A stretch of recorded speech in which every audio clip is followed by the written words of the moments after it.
ये जो आपको भाप उड़ती हुई दिख रही है, ये रोड के अंदर से निकल रही है। जी हाँ भाई, धरती के अंदर से। तो इसलिए इसको कहते हैं कि नर्क या हेल सिटी। तो ये जो बेपू सिटी है ना भाई, आप इस तरह से समझ लो कि एक बहुत ही बड़ा पतीला है गर्म पानी का, उबलते हुए पानी का, जो 100 डिग्री सेल्सियस पे उबल रहा है। और उस पतीले के ऊपर ये पूरी सिटी बसी हुई है। इसके एक तरफ तो देखो वहाँ पे माउंटेन है, और नीचे जब आप आते जाओगे तो एक तरफ उस तरफ मतलब समुद्र है। ये देखना भाई, लिटरली इतनी थिक स्टीम है, ये देखो। मेरे को तो पूरे बादल ही लग रहे हैं भाई रोड पे चलते चलते। ये देखो भाई, एंटर करते ही तो इस चीज की वजह से इसको जिगोकू यानी कि हेल, या फिर हिंदी में कहे तो नर्क बोला जाता है। ये देखो भाई, कितने सारे मगरमच्छ है भाई अंदर। ओए होए होए, अरे भैया इस क्रोकोडाइल को गुस्सा आ गया, एकदम से उछल के आया पानी में से। ये देखो, उरे उरे लड़ाई हो गई दोनों की। ओ भाई, नर्क में जाके ऐसे उबलते हुए पानी में इंसानों को वो करा जाता है। तो भाई ये समझ लो नर्क का वो बड़ा सा पोंड ही है, जिसमें 98 डिग्री सेल्सियस पे नेचुरल वाटर जमीन के अंदर से निकल रहा है भाई। मतलब मैंने अपनी जिंदगी में आज तक ऐसा कुछ नहीं देखा।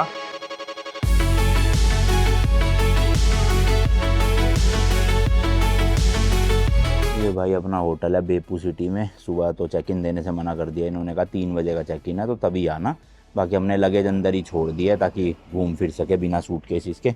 इतने भारी भारी सूटकेस लेके कहाँ डोलते वरना। बाकी यार एक और नया दिन, एक और नई जर्नी। मैं हूँ अभी फ़िलहाल जापान के खूबसूरत शहर बेपू में, जिसको भाई एक तरह से नर्क या फिर हेल सिटी भी बोलते हैं। और आप देख रहे हो भाई जापान 2.0 सीरीज़ का एक और नया एपिसोड। तो दूसरी बार मैं जापान आया हूँ। पहली बार जो जो सिटीज़ नहीं गया था जैसे कि बेपू, वो सिटीज़ मैं इस वाली ट्रिप में कवर करने वाला हूँ। तो आई होप आपको अभी तक के एपिसोड्स पसंद आ रहे होंगे। अभी फ़िलहाल भाई 7-11 की खोज चल रही है यहाँ पे, ताकि कॉफ़ी ले सके। और उसके बाद फिर एक्सप्लोर करने चलेंगे सिटी को, और बताऊंगा आपको इस सिटी के बारे में कि क्यों इसे नर्क या फिर हेल सिटी भी बोला जाता है। ये दिख गया भाई, ऐसी पट्टियाँ सी लगी हुई है, इसका मतलब 7-11 ही होगा। बोर्ड नहीं है यहाँ पे कहीं, शायद अंदर की तरफ होगा थोड़ा। जापान में देखोगे ना, ऐसे डब्बे वाली गाड़ियाँ बहुत चलती है, मतलब बॉक्सी बॉक्सी सा डिज़ाइन। हाइट भी छोटी होती है थोड़ी लोगों की यहाँ पे, प्लस ये गलियों वलियों में आराम से मुड़ उड़ जाती है, तो काफ़ी लोग प्रेफर करते हैं। अभी जैसे सुजुकी की है भाई, लेकिन अपने इंडिया में नहीं आती होगी ऐसी कोई भी गाड़ी, तो यहाँ के लिए बनाता है जापान स्पेशली। ये आ गया भाई सामने 7-11। यहाँ पे सही है भाई, इंडिया के लगभग 100-110 रुपये की कॉफ़ी मिल जाती है मस्त, वो भी मिल्क वाली। और ये मेरे को तो लगता है एक स्ट्रॉबेरी वाला मिल्क शेक पसंद, स्मूदी मतलब, तो वो मैं पी लूँगा। अरे वहाँ डस्टबिन है भाई, ज़्यादातर जगहों पे डस्टबिन होते नहीं हैं, कम ही देखने को मिलते हैं डस्टबिन। देखो खाने के भी मल्टीपल ऑप्शंस होते हैं। अब है ये सारा नॉन वेज वाली चीज़ें, तो वेज तो मिलना थोड़ा मुश्किल से ही होता है भाई। इस तरह से देखो काफ़ी चीज़ें है खाने की, रेडी टू ईट टाइप का, बट वही चिकन बीफ यही सब है बस। ये देखो भर भर के है भाई साहब। पर चलो इसको स्किप मारते हैं, अपने मतलब की चीज़ें नहीं है। तो ये होती है भाई स्मूदी अलग अलग चीज़ों की। ये वाली पसंद है मुझे तो, स्ट्रॉबेरी वाली मस्त लगती है। इसमें केला डला है, स्ट्रॉबेरी डली है, और भी 2-4 चीज़ें हैं। बाकी देखो कुकीज़ वगैरह भी है, बेल्जियम वॉफल भी है मस्त एकदम, चॉकलेट वाले केक भी है। ये ले लेता हूँ एक, पढ़ लेता हूँ पहले इसमें। बस तो वेज ही होंगे खैर। तो कॉफ़ी की तो ये मशीन है भाई, कॉफ़ी का गिलास डाल दिया अंदर और उसमें कॉफ़ी बन के रेडी हो जाएगी। और स्मूदी के लिए ये वाली है भाई। तो पहले सबसे पहले तो ये स्कैन करना होता है, ऐसे स्कैन हो गया, अब ये खुल जाएगा देखो। अब इसका ये हटाना है, फिर भाई इस तरह से रख के इसे बंद कर देना, यहाँ कर देना ओके और स्टार्ट। अब इसमें अपने आप पानी वानी डलने लग जाएगा, ये देखो डल गया ना, और स्मूदी बन जाएगी। इसके अंदर दूध वूध सब होता है। और यहाँ पे भाई अपनी कॉफ़ी भी रेडी हो चुकी है, ये देखो इस तरह से। लो भाई ये आ गई अपनी स्मूदी भी रेडी होके। ओए होए होए मज़ेदार। तो भाई अभी बस ले लिया, 4 किलोमीटर था जहाँ पे हमें जाना है। और घुसते ही ना पहले देखो ऐसे टिकट मशीन लगी होती है, इसमें से क्या है हमें टिकट निकालनी है, और इसमें स्टेशन का नंबर आ जाता है। मतलब ये फर्स्ट स्टेशन ही है जहाँ से हम चढ़े हैं, तो 1 नंबर आ गया। जब हम उतरने लगेंगे ना, तो वहाँ पर वो ड्राइवर के साथ में देखो मशीन लग रही है, तो इसमें पर्ची दिखानी है या उनको डालनी है, फिर ये कैलकुलेट कर देगा कि हम कितने स्टेशन बाद उतरे हैं और कितने पैसे हमारे बने हैं। तो हमें उतरना है कनावा करके एक जगह है, KANAWA ऐसे कुछ है।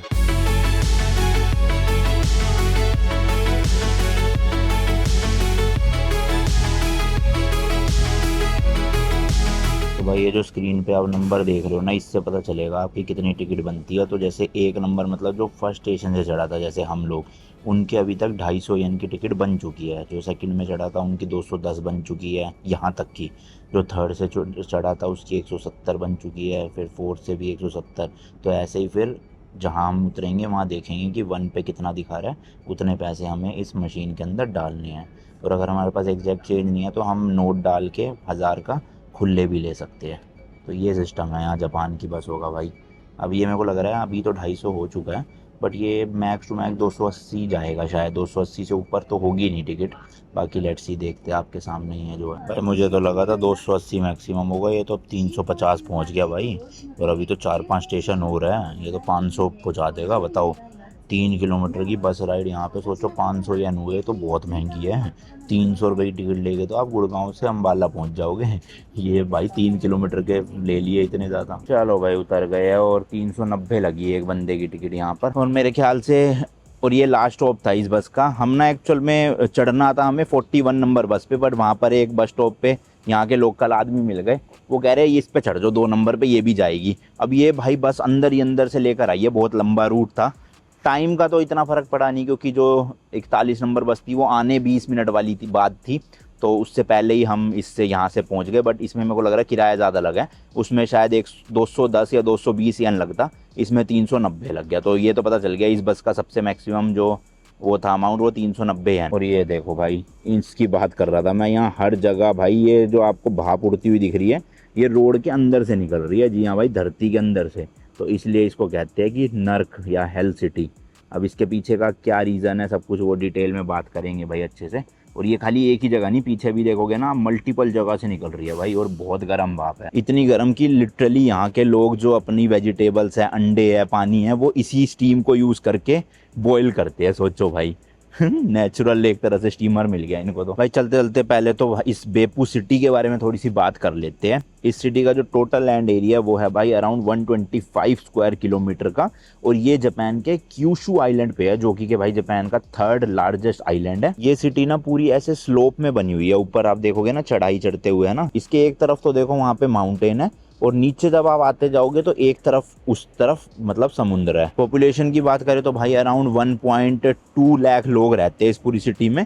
और ये सिटी ना मतलब यहाँ पे एक यूनिवर्सिटी है बहुत फेमस, जिसकी वजह से यहाँ पे इंटरनेशनल क्राउड बहुत है, मतलब बच्चे स्टूडेंट्स जो है वो दूसरी कंट्री से यहाँ पे पढ़ने आते हैं।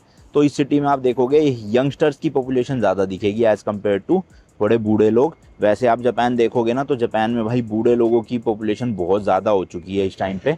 अब रीज़न शायद कुछ लोग ये बोलते हैं कि लोग शादियाँ नहीं कर रहे, बच्चे नहीं हो रहे हैं और ज़्यादा, तो इसलिए ओल्ड वाली पॉपुलेशन बढ़ती जा रही है, यंग जनरेशन कम होती जा रही है। लेकिन इस सिटी में ऐसा नहीं है, इस सिटी में स्टूडेंट्स बहुत है। ये भाई बस स्टॉप का नाम है जहाँ पर हम आए हैं, कनावा डिस्ट्रिक्ट है ये, मतलब सिटी है छोटी सी, देख सकते हो आप। देखो भाई ये सारी स्टीम ना ज़मीन के अंदर से निकल रही है, लेकिन यहाँ पे लोगों ने इंफ्रास्ट्रक्चर ऐसा बना लिया पाइप के थ्रू।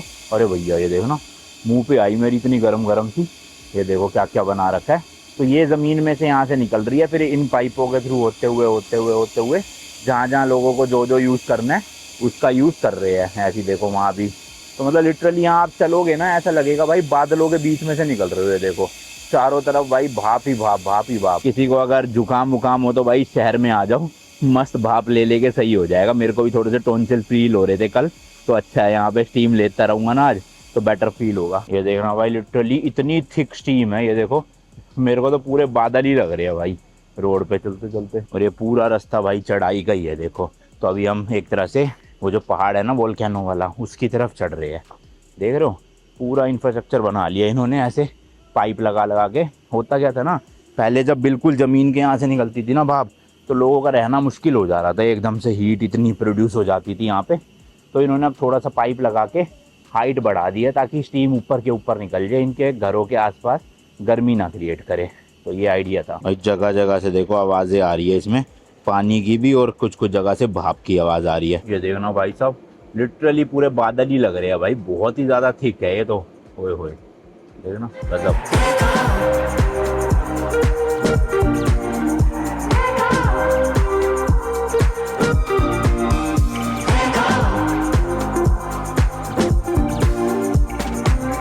तो ये जो बेपू सिटी है ना भाई, आप इस तरह से समझ लो कि एक बहुत ही बड़ा पतीला है गर्म पानी का, उबलते हुए पानी का, जो 100 डिग्री सेल्सियस पे उबल रहा है।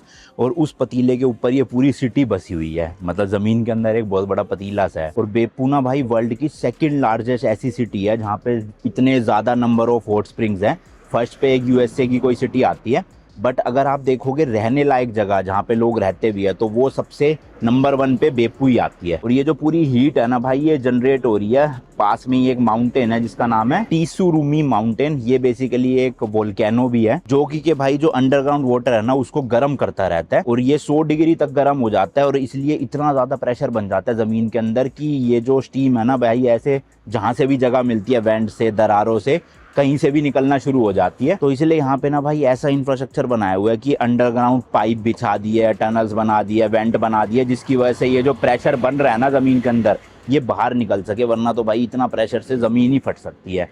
तो ये जगह जगहों पे लगे हुए हैं वेंट हर जगह जहाँ से भाप निकल रही है, और कुछ लोगों ने अपने घरों में, रेस्टोरेंट्स में पाइप लगा लगा के निकाल दी है, जिससे वो अपना खाना भी बॉईल कर लेते हैं। और इस पूरे एरिया में ना भाई 500 से भी ज्यादा हॉट स्प्रिंग्स है जहां पर आप जाके नहा सकते हो, गर्म पानी के छोटे छोटे वो बने हुए हैं।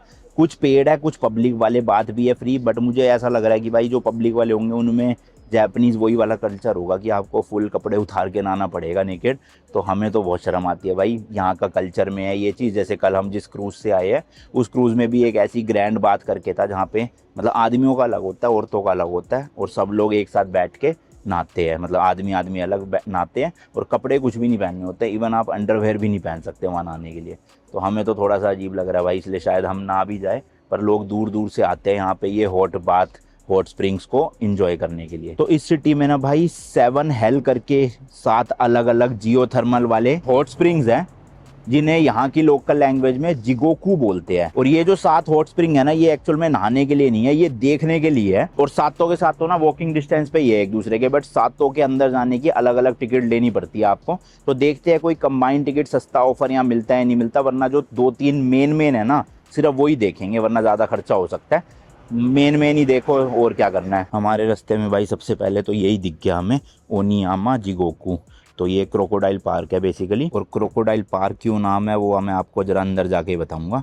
बाकी टिकट्स आप देख सकते हो, एडल्ट के लिए है 500 येन की, और सातों का जो पास है वो है भाई 2400 येन का। अगर आप सातों जाना चाहते हो तो 2400 की टिकट ले लो, वरना 500 की हर जगह लेनी पड़ेगी अलग अलग। तो मैंने एआई से पूछा कौन कौन से देखने चाहिए बिल्कुल सातों में से, तो उसने 3 बताए हैं। सबसे पहला तो है भाई उमी, दूसरा है चिनोइकी, और तीसरा है ओनियामा जो ये वाला है। तो सबसे पहले इसी में चलते हैं। तो मैं पास नहीं ले रहा, तीनों की अलग अलग लूंगा टिकट। देखो भाई ये टिकट है, मगरमच्छ छपे हुए इसके अंदर बहुत सारे। अंदर चल के दिखाता हूँ मेन। ये देखो भाई एंटर करते ही, तो इस चीज़ की वजह से इसको जिगोकू यानी कि हेल, या फिर हिंदी में कहे तो नर्क बोला जाता है। कितने बड़े बड़े हैं, इसमें नहा नहीं सकते आप क्योंकि बहुत ज़्यादा उबलता हुआ पानी है, तो ये खाली देखने के लिए है। बट भाई क्रेजी देखना कैसे उबाले मार रहा है पानी। अभी हम बद्रीनाथ गए थे, वहाँ पर भी था, बट उसका टेम्परेचर 40 डिग्री 50 डिग्री था। यहाँ पे तो भाई 100 डिग्री तक के पहुँच जाते हैं। ये देखो भाई स्टैचूज भी ऐसी बना रखे डरावने से, जैसे नर्क में राक्षस टाइप होते हैं ना। और क्या लिखा है भाई, जो ये स्टीम है ना इसकी फोर्स इतनी ज़्यादा स्ट्रॉन्ग है कि 1.5 ट्रेन के जो डब्बे होते हैं ना उसको पुल कर सकता है इसका प्रेशर। सोचो भाई साहब, देखो भाई कहाँ कहाँ से स्टीम निकल रही है, पतले पतले पाइप लगा रखे जगह जगह पे। वो रही सामने। सबसे मेन तो ये है भाई, पूरा भर गया है स्टीम से आसपास। क्रेजी यार, क्रेजी मज़ेदार। ये एक झोपड़ी सी बनी हुई है भाई, अंदर शायद इन्फॉर्मेशन होगी इसकी, तो चल के पढ़ते हैं, देखते हैं। कई सालों से ना भाई इस स्टीम का और हीट का यूज़ किया जाता है यहाँ पे क्रोकोडाइल की ब्रीडिंग करवाने के लिए, तो इसलिए नाम क्रोकोडाइल पार्क था। शायद असली क्रोकोडाइल भी देखने को मिलेंगे, अभी देखेंगे। पहले थोड़ी सी इन्फॉर्मेशन गैदर करी जाए अंदर चल के। वाईफाई तो भाई जापान में हर जगह मिल जाएगा आपको फ्री में, देखना। ये अजीब बात लगती है भाई, इंग्लिश में नहीं लिखते यहाँ पे, देखना कितनी चीज़ें सारी जापानीज़ में। अब क्या पढ़ूँ मैं, क्या समझाएगा, ट्रांसलेट करना पड़ेगा। बाकी एक क्रोकोडाइल की खोपड़ियाँ रखी हुई है भाई, देख सकते हो। इस तरह के अंडे जो क्रोकोडाइल देता है। ये क्या भाई, दांत होंगे क्रोकोडाइल के शायद से, बाकी ये पत्थर से है। ये अलग अलग प्रजाति है भाई क्रोकोडाइल्स की, देख सकते हो। वो पीछे वाला तो कछुआ है, और ये देखोगे आप स्पेक्टेकल्ड काइमान करके है क्रोकोडाइल, ये लिखा हुआ है यहाँ पे देखो। ये वाला है भाई सोल्ट वाटर क्रोकोडाइल, काफ़ी पतला सा है ये, स्लिम एंड ट्रिम, डाइटिंग करता होगा। ये छोटा है भाई ऑस्ट्रेलियन फ्रेश वाटर क्रोकोडाइल, और इसकी आंखें देखना भाई कैसी लग रही है, डरावनी सी। और ये है भाई नाइल मॉनिटर लिजर्ड भी कह सकते हो आप। और भाई ये देखना, ये रियल में इतना बड़ा क्रोकोडाइल था ऐसा, मतलब ये तो नकली है पर ऐसा रियल में था भाई। कितना लंबा है, ये जापानीज में लिखा है मेरे ख्याल से। एक बार ट्रांसलेट करके पढ़ता हूँ। इसकी लेंथ भाई यहाँ से, अच्छा ये लिखा तो है 1 मीटर है शायद, यहाँ से शुरू हो रहा है 1 मीटर, ये 2 मीटर, 3 मीटर, 4 मीटर, 5 मीटर भाई, 5 मीटर लंबा क्रोकोडाइल है, मतलब कि 15 फुट का भाई मगरमच्छ। ओ भाई क्या क्रेजी है यार, 15 फुट का मगरमच्छ। यार ये रियल तो नहीं है, कहीं इसके प्रिजर्व करके रखा हो, रियल हो, पढ़ना पड़ेगा इसे। और भाई ये मगरमच्छ ना 1923 में पैदा हुआ था, और जब ये 3 महीने का था ना, तब से भाई यहीं पे इसी हेल में इसको पाला गया है। और जब इसकी डेथ हुई 30 अगस्त 1996 को, मेरे जन्म होने के 1 साल पहले, तब इसकी एज थी भाई 73 ईयर्स, 73 साल का था जब ये मरा। और ये भाई वर्ल्ड का लार्जेस्ट क्रोकोडाइल था, देख लो, 5 मीटर लंबा, क्रेजी भाई। बाकी एक मगरमच्छ का कंकाल भी रखा हुआ है। अब आप देखोगे ना भाई, कंकाल इतना ज़्यादा मोटा नहीं है, इसका मुंह भी देखो कितना पतला सा है। इसके ऊपर की जो स्किन होती है ना भाई, वो ज़्यादा, मतलब चमड़ी बहुत मोटी होती है, जिसकी वजह से ह्यूज लगते हैं ऐसे। अंदर का कंकाल तो देखो पतला है, सेम एज ह्यूमंस। हमारा कंकाल भी भाई कितना पतला होता है, बट चर्बी इकट्ठी हो के मसल्स बन के मोटे हो जाते हैं। तो चलो भाई, अब आपको असली क्रोकोडाइल भी दिखाते हैं यहाँ पे, बड़े बड़े जिनको पाला जाता है। जैसे वो वाला क्रोकोडाइल 3 महीने का था, तब से पाला गया 75 साल तक। ऐसी कई और भी क्रोकोडाइल है इस तालाब में, ये देखो भाई। तो ये इतना ज़्यादा उबलता पानी नहीं है, बट हाँ ये जो पूरी स्टीम निकल रही है ना यहाँ पे, गर्म पानी, इस, अरे ये भी तो मगरमच्छ ही है ये रहा भाई। ये तो ऐसा लग रहा है, देखो ना, मरा हुआ हो, पर एक्चुअल में जिंदा है भाई। ये इस तरह से बैठे होते हैं, लगता है कि जान ही ना हो इनके अंदर, देखो ना, बिल्कुल बेजान पड़ा हुआ है। एक भाई ये रहा, देखो पानी में बिल्कुल ही पत्थर बन के पड़े हुए हैं भाई, पता ही नहीं चल रहा कि रियल है। ये देखो भाई कितने सारे मगरमच्छ है भाई अंदर, ओए होए होए। नंबर तो नहीं लिखा है कितने हैं, बट काफ़ी सारे हैं।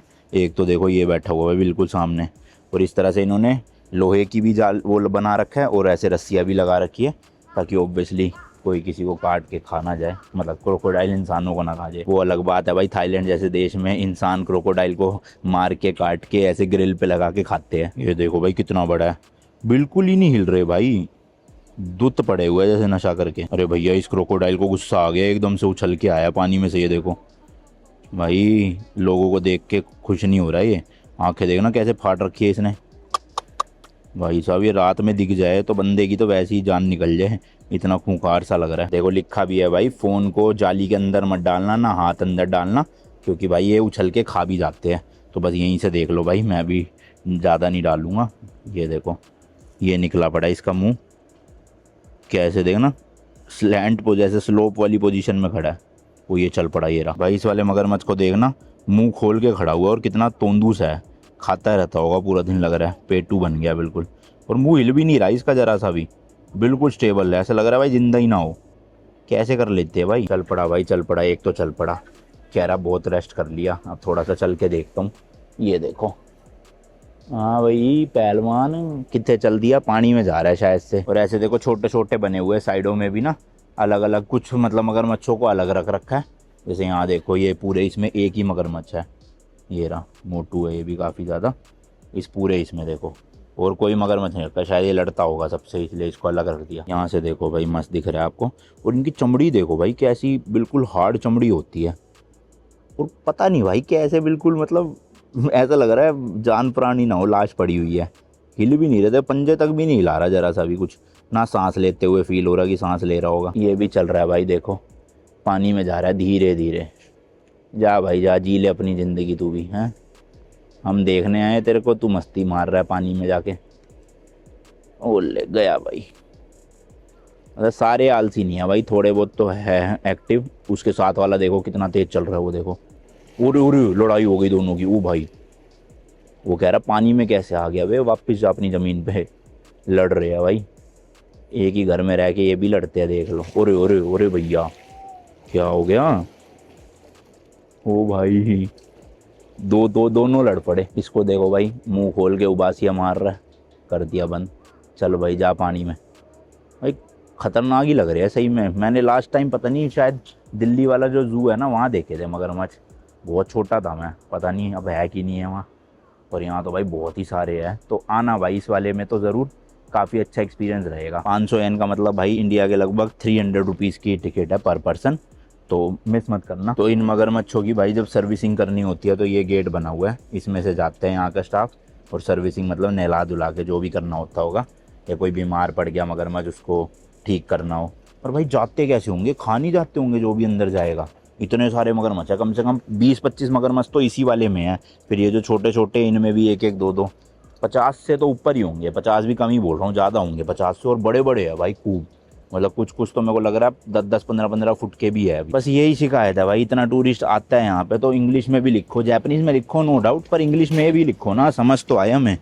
कुछ समझ ही नहीं आ रहा क्या लिखा है कहाँ पे। बाकी ये देखो भाई, यहाँ से निकल रहा है उबलता हुआ पानी, कैसे फुहारे मार मार के। लेंस पे भी फोग जम गई मेरी, इतनी ज़्यादा भाप है। ये देखो खतरनाक ही पानी उबल रहा है, ओहो ऊपर तक उछलते हुए। अभी ये तो भाई कुछ भी नहीं है, जो सबसे बेस्ट है ना, अगर मतलब आप यहाँ आ रहे हो जिसको मिस करना ही नहीं है, उसका नाम है उमी जिगोकू। तो वो सबसे बेस्ट वाला है, उसमें तो भाई बहुत ही बड़ा है ऐसे निकलता हुआ पोंड सा, या जो भी है हॉट स्प्रिंग। तो वहाँ चलते हैं चलो। बट सही है भाई, भाप में खड़े हो जो मस्त, ये देखना। ओले गया भाई मैं, पूरा भाप ही भाप। Let's go. तो अपने टॉन्सिल्स और जुकाम सही हो जाएगा, फोन ना खराब हो जाए यार भाप में मेरे ख्याल।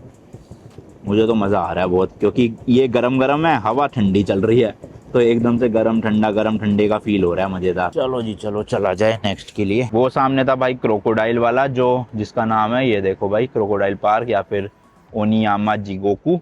और उसी के जस्ट सामने आपको दिख जाएगा सेकंड वाला कमाडो जिगोकू। तो इसमें तो नहीं हम जा रहे, ये कुछ खास भी नहीं है, आप स्किप कर सकते हो चाहो तो। अब हम जा रहे हैं वो सबसे मेन वाले में, यहाँ से 300 मीटर की दूरी पे है। गर्मी हो गई है भाई, मैंने तो जैकेट उतारी, टी शर्ट में ही घूमूंगा।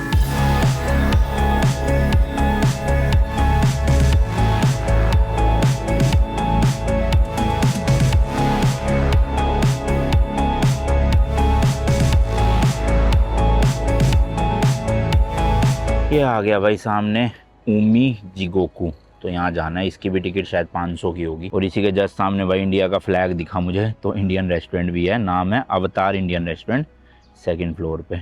चलो अभी तो 11 ही बजे है, भूख है भी नहीं इतनी, आराम से 1-1:30 बजे के आसपास खाएंगे। देखना भाई बाइकर कितने सारे आए हुए हैं। और ये पहुँच गया सामने, हम यहाँ से टिकट खरीदनी होगी और चलते हैं। इसी के जस्ट साथ में वो वाला देखो, उनिशी बोजू जिगोकू। तो यहाँ भी नहीं जा रहे हम, इस वाले को भी स्किप करना है, इस वाले में जाना है। लेकिन ये ले लिया भाई, 500 येन की मिली है, यहाँ से एंट्री है अपनी। हेलो चलो जी, ये सबसे बड़े वाला है यहाँ का और सबसे फेमस भी है, मतलब ये तो देखना ही देखना आके भाई बिल्कुल। देखो भाई इस तरह से बना रखे, शायद से ना फुट के लिए है, मतलब फुट मसाज टाइप की करने के लिए। इस पे आके बैठ जाओ, पैर यहाँ रखो और स्टीम से आपके मस्त फुट मसाज मिलेगी, रिलैक्स हो जाती है बॉडी। नहीं भाई, मैंने अभी ये ट्रांसलेट करके देखा, इसमें लिखा है कि 98 डिग्रीज टेम्परेचर है स्टीम का, please don't touch it dangerous. मेरे ख्याल इसलिए इन्होंने चैन भी लगा रखी है, पर होगा इसी कॉन्सेप्ट के लिए शायद से, जहाँ तक मुझे लग रहा है। या हो सकता है कुछ पकाने के लिए होता हो। हाँ कुछ तो पका रहे हैं भाई, ये देखो। अच्छा ये देखो कुछ तो पक रहा है इसके अंदर। तो ऐसे भाई कुकिंग होती है स्टीम का यूज़ करके, ऐसे स्टीम गिर रही है, निकल रही है, और उसके ऊपर जो है ये पता नहीं क्या पका रहे हैं, अब ये तो नहीं मुझे पता, पर कुछ तो पक रहा है। ले गए देखो पका हुआ है ना मस्त। तो आप मेरे ख्याल यहाँ पे ले भी सकते हो, कैफेटेरिया बना हुआ है। तो मेरे को लगा फुट मसाज के लिए, फुट मसाज भी होती है क्योंकि स्टीम में कई जगहों पे, पर ये वाला कुकिंग के लिए है भाई। 98 डिग्री सेल्सियस की हीट में हुए। एंट्री में भाई एक ये छोटा सा पोंड सा बना हुआ है, पत्ते वत्ते फूल लगे हुए हैं, वहाँ पे छोटा सा वाटरफॉल है, मतलब प्रॉपर टूरिस्ट वाली एक अट्रैक्शन बना रखी है इसको तो, बहुत बड़े एरिया में है, क्योंकि पीछे देखो पेड़ ही पेड़ माउंटेन में, और इस तरह का ब्रिज क्रॉस करके आगे जाना है। यहाँ भी है देखो तालाब कितना बड़ा। तो इसमें मगरमच्छ छोड़ दे अगर ये असली, फिर तो बाहर आ जाएंगे यार, है ना, खतरनाक हो जाएगा थोड़ा सीन। तो इस तरह की छोटी सी ट्रैक करके जाना है, मेरे ख्याल वो है जहाँ पे निकल रहा है धुआं सा। बाकी भाई वॉशरूम तो जगह जगह पे बने हुए, हर जगह साफ़ सुथरे बिल्कुल, जापान है क्योंकि ये मज़ेदार। तो एक ये भाई दुकान है, और यहाँ लिखा है दुकान के बाद आएगा वो मेन पार्ट, लिखा है ना, is located pass the shop. तो चलो यहाँ से चलते हैं अंदर ज़रा। कई चीज़ है, दुकान के बीच में से रास्ता निकालना मार्केटिंग के लिए, बंदा अंदर घुसेगा, कुछ कुछ देखेगा, कुछ अच्छा लगेगा तो ख़रीद ही लेगा, है ना। बट चलो हमें कुछ नहीं लेना, हम सीधा चलते हैं जो देखने आए हैं मेन। नहीं यार वैसे मेरे को फ्रिज मैग्नेट तो लेने हैं यहाँ का, तो फ्रिज मैग्नेट दिख गए अपने को, देखा, मैं यही कह रहा था, इंसान कुछ ना कुछ ले ही लेता अंदर आके। अब मेरे को भी फ्रिज मैग्नेट लेना ही था, तो मैंने कहा ले लेते हैं। बेपू लिखा हुआ मिला नहीं कोई ढंग का, तो अभी स्किप मार दिया, आगे कहीं से देख लूँगा। लो जी लो, ये पहुँच गए हैं भाई, देख सकते हो सबसे फेमस जिगोकू या फिर हेल एक तरह से। ये भाई बेसिकली फेमस है अपने साइज़ की वजह से, क्योंकि आप देखोगे साइज़ भाई कितना बड़ा है, मतलब उस वाले से तो बहुत बड़ा है। और दूसरा फेमस है अपने ब्लू कलर के पानी की वजह से। अभी आपको पानी लग रहा होगा भाई साफ़ सुथरा पोंड का पानी है, बट एक्चुअल में ये 98 डिग्रीज उबलता हुआ खोलता हुआ पानी है। तो हमने वो सुना ना कि भाई नर्क में जाके ऐसे उबलते हुए पानी में इंसानों को वो करा जाता है, तो भाई ये समझ लो नर्क का वो बड़ा सा पोंड ही है जिसमें 98 डिग्री सेल्सियस पे नेचुरल वाटर ज़मीन के अंदर से निकल रहा है भाई। मतलब मैंने अपनी ज़िंदगी में आज तक ऐसा कुछ नहीं देखा। रियलिटी में जब आप आओगे ना यहाँ पे आपको लगेगा कि हाँ नर्क में आ गए हो। खूबसूरती भाई स्वर्ग लगेगा चारों तरफ से, लेकिन ऐसी ऐसी चीज़ें देख के लगेगा, सही कहते थे पहले के लोग कि नर्क है भाई यहाँ पे रहना। हालांकि अब तो खैर टूरिस्टी साइड बन चुकी है। इवन ये भी भाई लकड़ी के है, तब भी इतने ज़्यादा गर्म हो रखे हैं। सोचो कि अगर ये मेटल के होते तो खोल रहे होते बिल्कुल उबलते हुए, इसलिए लकड़ी यूज़ करी है। और बीच बीच में भाई स्टीम हवा के साथ कभी उधर जा रही है कभी इधर आ रही है। अभी देखना अचानक से इधर की तरफ आएगी ना पूरा भाई, अभी तो देखो साफ दिख रहा है, ये आ गई आ गई आ गई भाई। ये देखो भाई साहब पूरे बादल लग रहे हैं, ऐसा लग रहा है बादल निकल रहे हो जमीन के अंदर से। मेरे ख्याल से मेन सोर्स वो है, देखो वहां से एकदम से फुहारे की तरह निकल रहा है ना पानी गर्म गर्म, और उसी से फिर ये पूरा गर्म हो रहा है और भाप निकल रही है। ये नॉर्मल सा तालाब बना हुआ है, हरा हरा सा पानी हो रखा है, और इसमें देखो भाई बिल्कुल ब्लू कलर का 98 डिग्री सेल्सियस पे। पूरे जापान में जगह जगह पे आपको इस तरह के गेट्स देखने को मिलेंगे और इस तरह की रस्सी सी लटकी होती है। यार इस एरिया में देखो गीला हो रहा है ना, पानी की बौछार आ रही है, आपको दिख रही होगी, पर पानी की बौछार जो है वो भाई गर्म नहीं है, वो तो ठंडी ठंडी लग रही है। ये क्या सीन है, ऐसे कैसे हो गया भाई? अगर निकल रहा है तो पूरा ही गर्म निकलना चाहिए है, छींटे ठंडी निकल रही है भाई। अलग ही फिनोमिना है ये, देखना ओए होए पूरे भाई बादलों में घुस चुका हूँ मैं, मतलब स्टीम में। भाई जापान जैसे कि देशों में ना आदमी की लाइफ की इतनी ज़्यादा वैल्यू है कि जैसे रोड पे कंस्ट्रक्शन होती है तो दूर से ही बैरिकेडिंग शुरू हो जाती है कि एक्सीडेंट ना हो जाए। या यहाँ पे देखो हल्का सा पानी है तो इन्होंने बोर्ड लगा दिया वेट फ्लोर का कि कोई फिसल के गिर ना जाए। अमेरिका में तो चलो समझ भी आता है, वहाँ पे लोग सू कर देते हैं एक दूसरे को, मतलब केस कर देते हैं जरा जरा सी बातों पे। तो वहाँ तो ये बोर्ड वोर्ड लगाना नेसेसरी हो जाता है कि कोई गिर गया तो इनकी जान पे आ जाएगी बात, फिर केस लड़ो $1 मिलियन के कई कई। लेकिन जापान में मेरे को नहीं लगता सू वगैरह करते होंगे इतना कुछ, पर फिर भी यहाँ पे इंसान की जान की काफ़ी वैल्यू है देखा जाए। ओ इसके अंदर देखो भाई क्या तगड़ा फुहारा निकल रहा है, एक ना ये पत्थर का बना रखा है ताकि बाहर ना आए पानी। क्रेजी भाई क्रेजी, ओए होए। चलो बस इतना ही था, 5-10 मिनट टाइम स्पेंड करके निकलते हैं। टिकट महंगी लगी भाई मुझे यहाँ, हर उसकी 500 येन की देखा जाए, या पास भी लोगे तब भी भाई 2200 या 2400 येन जो भी था, महंगा लगा मुझे। तीसरा हेल जो है जहाँ पे जाना है उसका नाम है भाई चिनोइकी जिगोकू। यहाँ से काफ़ी दूर है यार, ये पैदल में तो 2.9 किलोमीटर, इतना तो नहीं चला जाएगा, वैसे ही पहाड़ी इलाका है। तो बस लेनी पड़ेगी 16 नंबर बस, 17 मिनट में पहुंचा देगी। तो मैं सोच रहा हूँ भाई वहाँ पे जाने से पहले खाना खा लेते, क्योंकि रेस्टोरेंट जस्ट सामने ही है, फिर वहाँ आसपास मिले ना मिले। और उसके बाद एक रोप वे भी चलती है जो मैं आपको बता रहा था ना, पहाड़ है ऊपर जहाँ, मतलब जिसकी वजह से ये पूरा सिटी ऐसे स्टीम बना रही है। तो उस पहाड़ तक भी एक रोप वे चलती है, वो रोप वे भी लेके टॉप पे जाएंगे बिल्कुल। क्योंकि भाई इस सिटी में यही सब चीज़ें हैं करने की, बस मेनली लोग इसी के लिए आते हैं, स्पेशली नहाने के लिए आते हैं भाई ऑनसेन में। तो अभी थोड़ा सा मैं आपको समझाता हूँ उसका भी। हम तो नहाने नहीं वाले हैं, लेकिन आपको इन्फॉर्मेशन दे देता हूँ क्या प्राइजेज़ है, कैसे कैसे ऑप्शन है, वो सब डिटेल पता चल जाएगी आपको। भाई जो वहाँ पे वो पका रहे थे ना, यहाँ मिल रहा है 600 येन में। है क्या चीज़ ये नहीं पता, पर ऐसा कुछ है भाई। जापान की कैरावैन देखना कितनी छोटी छोटी सी होती है, मतलब वैसे तो बड़ी है गाड़ी से देखा जाए, पर वैसे कैरावैन जो चलती है वो उनसे तो बहुत छोटी है। तो भाई यहाँ पे सीन क्या है ना, ये जितने भी ऐसे पब्लिक बात वाले एरिया है वहाँ पे अगर आपकी बॉडी में कोई भी टैटू है ना तो आपको अलाउ नहीं करते। इवन कुछ क्लब्स में, कुछ होटल्स में भी टैटू वाले लोगों को अलाउ नहीं करते हैं। उसके पीछे रीज़न है यहाँ की यकूज़ा गैंग। यहाँ पे एक गैंग चलती है, माफिया गैंग समझ लो आप। तो उनके जो गैंग मेंबर्स हैं ना वो अपने शरीर पे टैटू करवा के रखते हैं।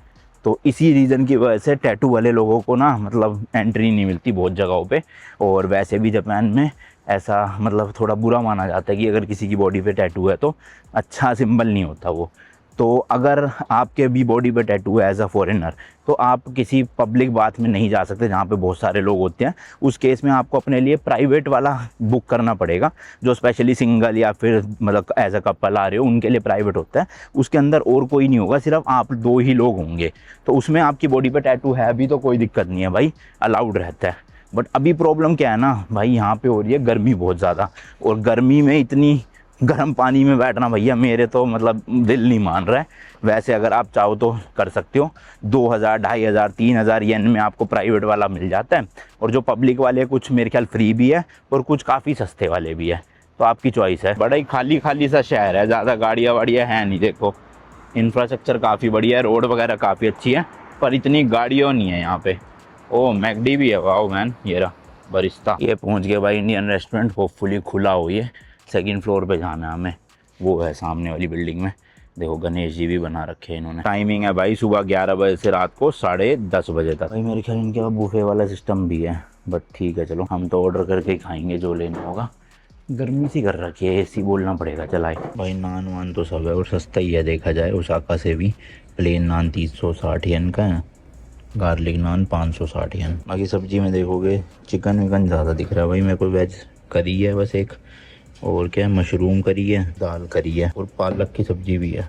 पनीर नहीं दिख रहा कहीं भी। भाई एक तो आते ही पहले वेज मोमोज मंगवा लिए, 8 पीस आए हैं देख लो, और साथ में चटनी भी है। ये आ गया भाई अपना खाना, साथ में प्याज और बटर नान। चलो जी 5 मिनट की वॉक है अब यहाँ से बस स्टॉप के लिए। बस स्टॉप से 16 नंबर बस लेनी है, 16A, और वो हमें छोड़ देगी उस वाले जिगुसु ही था ना, हाँ जिगुसु के पास। सॉरी भाई जिगुसु नहीं, जिगोकू ये था आज क्रोकोडाइल वाला जहाँ हम अभी होके आए हैं। यहाँ से 250-300 मीटर बचा है बस स्टैंड। ये देखो भाई नेचुरल स्टीम का यूज़ करके अंडे उबाल रहे हैं, शकरकंदी और इस तरह से भुट्टा भी। Sweet potato 200 yen, thank you. Aunty सोच रही होगी चला जा। भाई यहाँ पे जापान में ना माचा फ्लेवर वाली आइसक्रीम बहुत फेमस है, तो हमने ले लिया। अब पता नहीं माचा टेस्टी होगी कि नहीं, इसलिए हमने मिक्स ले ली, आधा वनीला आधी माचा। तो 600 येन की है, यानी 400 रुपये की आइसक्रीम। ये देखो भाई ग्रीन वाला है माचा फ्लेवर और इधर वनीला है। देखे भाई ज़रा माचा,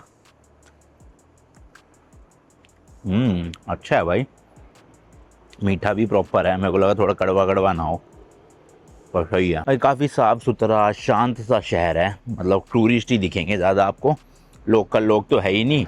और जैसे कि मैंने बताया यहाँ पे यूनिवर्सिटी है, तो यूनिवर्सिटी के स्टूडेंट्स होते हैं, वो दिन में तो मिलेंगे नहीं आपको, यूनिवर्सिटी में पढ़ रहे होंगे, शाम के टाइम पे निकलते होंगे वो लोग। और ये इस तरह के ओनसेन बने हुए हैं शायद से नहाने के लिए ना, प्राइवेट भी है और ऐसे ग्रुप वाले भी है जगह जगह पे, मतलब बहुत है यहाँ पे। 500 से भी ज़्यादा है, मैंने आपको बताया था ना। तो कईयों के मतलब रिजॉर्ट्स बने हैं, होटल बने हुए हैं। जैसे कुछ होटल में आप स्टे करोगे तो उन्हीं के अंदर ही आपको ऐसे नहाने के भी मिल जाएंगे कॉम्प्लीमेंट्री, और कुछ में आप खाली नहाने ही जा सकते हो। तो डिपेंड करता है कितना पैसा आप खर्चना चाहते हो उस हिसाब से। ये तो भाई कनावा का बस स्टॉप आ गया, बेपू स्टेशन, यानी हमारा जहाँ होटल है वहाँ जाने के लिए। बट हमें इससे नहीं जाना, हमें थोड़ा सा आगे जाना है, वो वहाँ पे कहीं पे है एक बस स्टॉप, वहाँ से मिलेगी बस। मेरे ख्याल यही वाला है भाई, यहीं पे हमें छोड़ के भी गई थी बस, और इसी से बस लेनी है। और कहाँ तक के लिए लेनी है, ये जो जिगोकू का नाम है वहीं तक के लिए 7 स्टॉप है, 6 मिनट। और इसमें देखो टिकट के प्राइस भी आ जाएंगे, 220 येन लगेगी टिकट, 13 मिनट में पहुँच जाएगी। 16A बस नंबर, 1:23 पे आएगी। अबे 1:24 हो गए, ये क्या लफड़ा है भाई। बस इसकी फ्रिक्वेंसी तो यहाँ इतनी नहीं है, अब अगली बस सीधा 30 मिनट बाद है। तो अंदर बना हुआ है चलो बैठने का, वहीं बैठ के वेट करते हैं। भाई गलत वाले बस स्टॉप पे बैठे थे, ये सामने वाली से जाएगी। अच्छा है पूछ लिया सही टाइम पे, वरना तो मिस हो जाती है बस भी। ये वाली है भाई अपनी 26A, ये लेकर जाएगी हमें। तो अभी कितने 14 मिनट पड़े हैं शायद। तो एक्चुअल में भाई एक ना यहाँ पे रोप वे चलती है जो ऊपर माउंट टीसुमुरी तक लेकर जाती है, जो एक्टिव वोल्केनो है, जिसकी वजह से पूरा हॉट स्प्रिंग्स वगैरह एक्टिवेट होते हैं यहाँ के, मैंने आपको बताया था। तो उसके लिए एक केबल कार चलती है, 10-15 मिनट की केबल राइड है, तो वो लेने की सोच रहे हैं हम। टॉप पे जाएंगे, पूरी बेपू सिटी का व्यू भी मिलेगा वहाँ से मज़ेदार सा, और देखते हैं ऊपर 1-2 श्राइन वगैरह भी है। तो उसके लिए सबसे पहले यहाँ से बेपू रोपवे तक की बस लेनी है, मतलब 2 बस चेंज कर करके जाना पड़ेगा, ये 26A वाली। तो पहले रोपवे ही जा रहे हैं भाई, क्योंकि वो 5 बजे बंद हो जाती है। तो मैंने कहा एक बार ऊपर हो जाते हैं, फिर वापसी में वो अगले वाला हेल देख लेंगे या कल देख लेंगे उसको। ये बस है भाई, देखो पहले कनावा से लेनी है रीसेंजी तक की, उसके बाद फिर बस चेंज करनी है 36 नंबर, वहाँ से बेपू रोपवे तक। भाई 2:21 हो चुके हैं, डिलेड बाय 1 मिनट लिखा तो है, मेरे ख्याल आने ही वाली होगी, क्योंकि लाइन तो लग चुकी है काफ़ी लोगों की। तो शायद इस तरफ से आएगी बस, जहाँ तक मुझे लग रहा है। आ गई भाई, आ गई, यही है। चलो जी लेट्स गो। खाली पड़ी है बस तो पूरी। यहाँ भी वही सेम पर्ची ले लेनी है भाई, नंबर की 4 नंबर। इस तरह की बस है भाई, इसमें तो 9 स्टॉप आगे जाना है हमें, मतलब 11 मिनट की है, फिर चेंज करनी है अगली। चलो भाई फर्स्ट स्टॉप तो आ गया अपना, अब 13 मिनट वेट करना है अपने को। तो ये है बस स्टॉप रीसिंजी करके। तो अभी भाई अपोजिट वाले बस स्टॉप पे जाना है, मेरे ख्याल वो है ना शेल्टर सा लग रहा है वहाँ पे, वहाँ से मिलेगी अपने को दूसरी बस। क्या नंबर है बस का, 36 नंबर, 249 पे आएगी अभी। भाई इतने छोटे छोटे शहरों में भी देखना कितनी चौड़ी चौड़ी सड़कें हैं, 2 लेन उधर प्रॉपर, 2 लेन इधर प्रॉपर, फिर पेडेस्ट्रियंस के लिए इतनी चौड़ी लेन, ऐसी उस तरफ भी इतनी चौड़ी लेन। मतलब प्रॉपर रोड्स का इंफ्रास्ट्रक्चर है भाई, प्रॉपर जिसे कहते हैं ना, मस्त एकदम। गड्ढे कहीं नहीं दिखते रोड पे, स्पीड ब्रेकर भी ज़्यादा नहीं आते हैं, मेन हाईवे पे तो वैसे भी नहीं होने चाहिए। ये है भाई अपनी बस 36 नंबर 249, इस पे तो नहीं लिखा खैर, चलो गूगल मैप पे आ रहा है, मतलब होगी। गर्मी भाई काफ़ी हो गई है। सुबह बस में जब हम चढ़े थे उस वक्त एसी नहीं चला रखा था, इस वाली बस में फुल एसी चला रखा था, मस्त ठंडी कर रखी थी।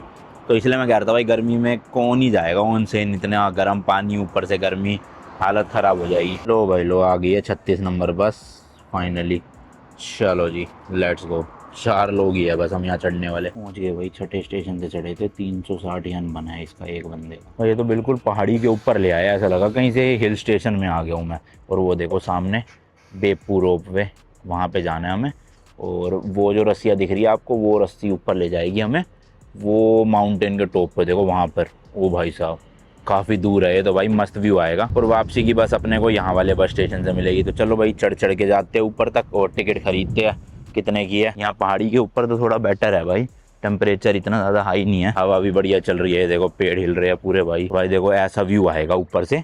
और गर्मियों के टाइम पे ना, जब पीक गर्मियाँ होती है उस टाइम पे, मतलब चेरी ब्लॉसम का टाइम है एक तरह से, तो इस तरह के पेड़ भी रहते हैं, बट हमें तो मिलेंगे नहीं इस टाइम। और स्नो में इस तरह से रहता है जब बर्फ़ पड़ती है।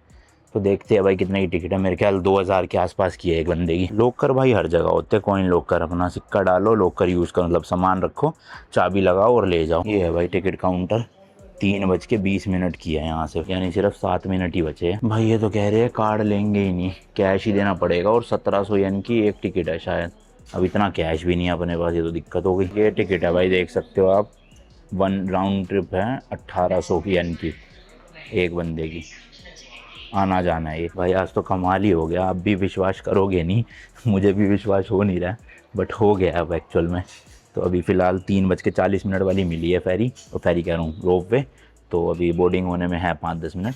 हुआ क्या भाई, कार्ड यहाँ पे एक्सेप्ट कर नहीं रहे थे। 1800 की एक टिकट थी आने जाने की, और टोटल बनी 3600 येन। अब कैश हमारे पास ख़त्म था, हमें पता था, बट पर्स में निकाल नुकूल के सिक्के विक्के इकट्ठे करके 3400 येन मिल गया, जबकि टिकट थी कितने की, 3600 येन की। भाई अचानक से एक लड़की आई, मतलब 2 लड़की आई, और हमारे हाथ में ना 100 येन के कूपन पकड़ा गई, कह रही फॉर यू। उसको कुछ ऐसा पता नहीं था इस बात का कि हमारे पास पैसे कम पड़ रहे या कार्ड एक्सेप्ट नहीं कर रहे, वो ऐसे ही देगी। मैंने कहा 100 येन का तो देगा ही, बट अभी भी 100 येन और कम है। तो मैं टिकट काउंटर पर गया, मैंने उनसे पूछा कूपन दिखा के, वो कह रहे 100 येन पर बंदा है ये डिस्काउंट। तो इन शॉर्ट 200 येन का डिस्काउंट मिल गया, और 3400 की टिकट पड़ी अपने को आने जाने की, जो हमारे पास एग्जैक्ट उतने रुपए ही पड़े थे, मतलब उतने येन। मतलब गजब ही हो गया भाई। वरना आसपास यहाँ पे 16-17 किलोमीटर तक कोई एटीएम नहीं है, या तो हम में से कोई एक ही जा पाता ऊपर, या फिर हमें एक तरफ की टिकट लेनी पड़ती और वापसी आना पड़ता फिर पैदल या कुछ और जुगाड़ देख के। पर अब मिल गई टिकट। 5 मिनट पहले खुलेंगे भाई ये गेट बोर्डिंग से, और इस तरह की टिकट है देखो, ऐसी रोप वे है भाई। कोई भी 22 जून से 17 जुलाई के बीच आने वाला है 2026 में, तो मत आना यहाँ, क्योंकि बंद रहने वाली है मेंटेनेंस के लिए। चलो भाई चलो, आधी टिकट फाड़ लिया, आधी वापसी में देनी है। कहाँ से होगी बोर्डिंग, यही है ना, यहाँ से है भाई बोर्डिंग का रास्ता। ये देखो भाई इस तरह की है, और ऐसा गूगल पे लिखा 100 लोग आ जाते हैं इस एक उसमें। इतनी बड़ी भी नहीं लग रही भाई, 100 लोग घुस जाएंगे। अरे तो अच्छी सी जगह ले लेते हैं भाई किनारे की, ताकि बढ़िया नज़ारे ले सके ऊपर चढ़ने के। यहाँ बैठते हैं चलो। तो भाई आगे की तरफ बैठ गया मैं तो, ताकि ऊपर के नज़ारे मिले, और वापसी में जब उतरूँगा ना तो पीछे की साइड बैठूँगा उधर, ताकि नीचे के नज़ारे मिले। तो अभी के लिए फ़िलहाल यहाँ से देखते रहना ऊपर। अभी ये सर्दियों में भाई पूरा पेड़ बर्फ़ से ढक जाते हैं, बट अभी के लिए फ़िलहाल हरे भरे हो रखे हैं।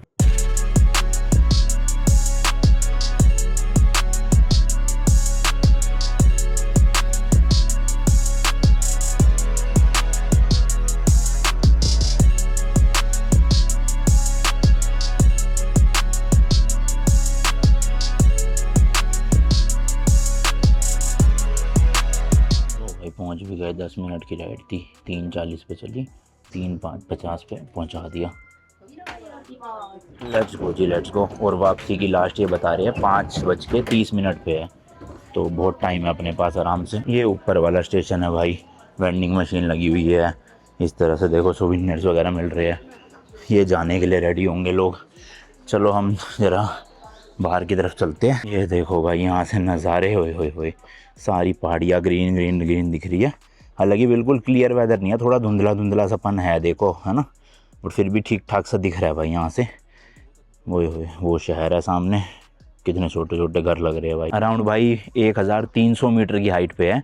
जहाँ से रोपवे चली थी वो 500 मीटर की हाइट पे था, यानी 1500 फुट पे, और 800 मीटर की ये पूरी रोपवे थी, तो टोटल 1300 मीटर की हाइट पे आ गए। अराउंड 4000 फीट की हाइट लगा लो। और अभी भी भाई इस पहाड़ का जो टॉप पॉइंट है ना, समिट पॉइंट, वो 75 मीटर की हाइट और है।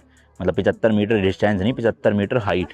लगभग 10 से 15 मिनट की वॉक करके मतलब जाना पड़ेगा। ईजी वॉक है, चलते हैं भाई बिल्कुल टॉप पे। तो अराउंड ये जो पूरा माउंटेन है 1375 मीटर है टॉल।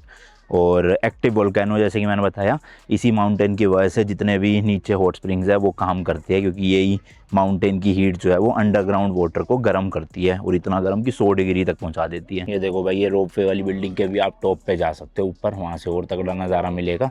ये सीढ़ियाँ लगी है, बट इसको छोड़ो भाई, बिल्कुल टॉप पे चलते हैं पहाड़ के, वहाँ से तो गजब ही दिखने वाला है। तो भाई उस तरफ से पूरे पेड़ है, ऐसे जंगल टाइप का व्यू था। और मेरे ख्याल से ये जो सामने दूरबीन से है, यहाँ से सिटी का व्यू दिखेगा। और इस दूरबीन में भाई 100 यन डालने पड़ते हैं, तब आप देख सकते हो, फ्री का नहीं है। ये देखो भाई, ये छोटे छोटे वाइट वाइट डॉट दिख रहे हैं, एक्चुअल में भाई घर है सारे।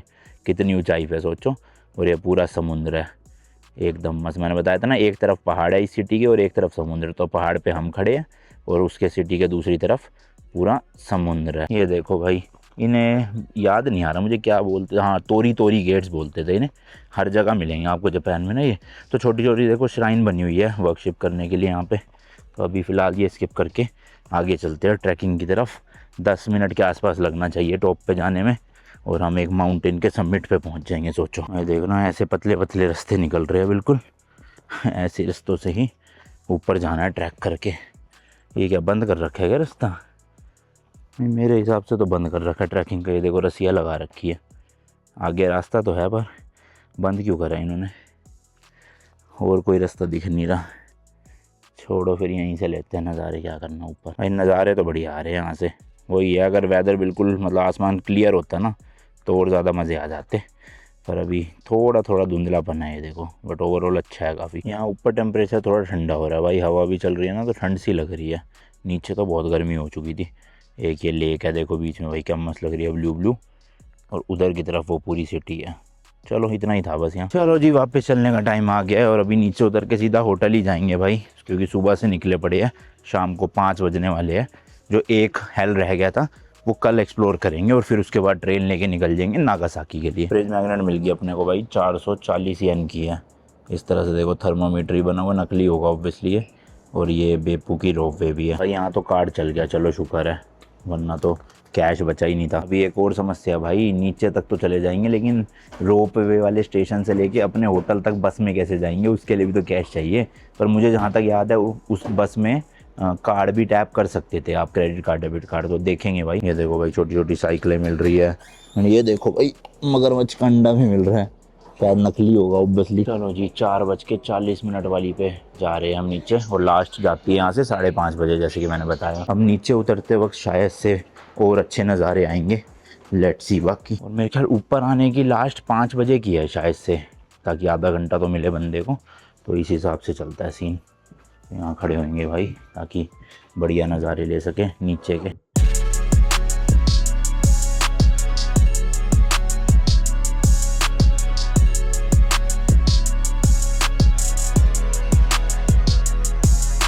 चलो भाई, वापस नीचे आ गए, और यहाँ से अपने होटल की डायरेक्ट बस मिल रही है। 36 नंबर बस आएगी, 500 येन की टिकट है, 20 मिनट 25 मिनट में पहुँचा देगी होटल। तो जो तीसरे वाला है भाई, कल ही जाएंगे, अब सही में थक गए हैं। ऑलमोस्ट शाम होने वाली है, 6 बजने वाले हैं, और सुबह 6 बजे से ही भटक रहे हैं, 6 नहीं 7 बजे से, तो 11 घंटे हो गए। लो जी लो, आ गई है बस, खाली पड़ी है, सीट बैठने की मिल जाए बस, ताकि बैठ के जाऊँ आराम से। भाई कार्ड एंट्री में तो टैप हो गया, ओके लिखा आ गया था। अब एग्जिट के टाइम पर चलेगा कि नहीं देखते हैं। चल गया भाई कार्ड, मजे आ गए। ये रूम है भाई, घुसते ही ख़त्म हो जाता है बस। छोटे छोटे क्रूज़ में तो इससे बहुत बड़ा रूम था। एक डबल बेड है, टेबल है, फ्रिज है, ये भाई एक शीशा दे रखा है। और क्या, एसी कहाँ है? अरे भाई एसी नहीं है क्या? ये एसी है ना पक्का, बिना एसी के तो गुजारा नहीं है यहाँ। मेरे ख्याल एसी है शायद, वहाँ पैनल तो दे रखा है, ये रहा। बाकी ये बाथरूम है भाई, टॉयलेट सीट वही एज़ यूजुअल, जेट स्प्रे वाली। इधर नहाने का है, वॉश बेसिन है बस। पता है कितने का है ये? 4800 इंडियन रुपीज़। जस्ट इमेजिन, ये पिद्दू वर्सा कमरा। जो घुसते ही ख़त्म हो जाते हैं।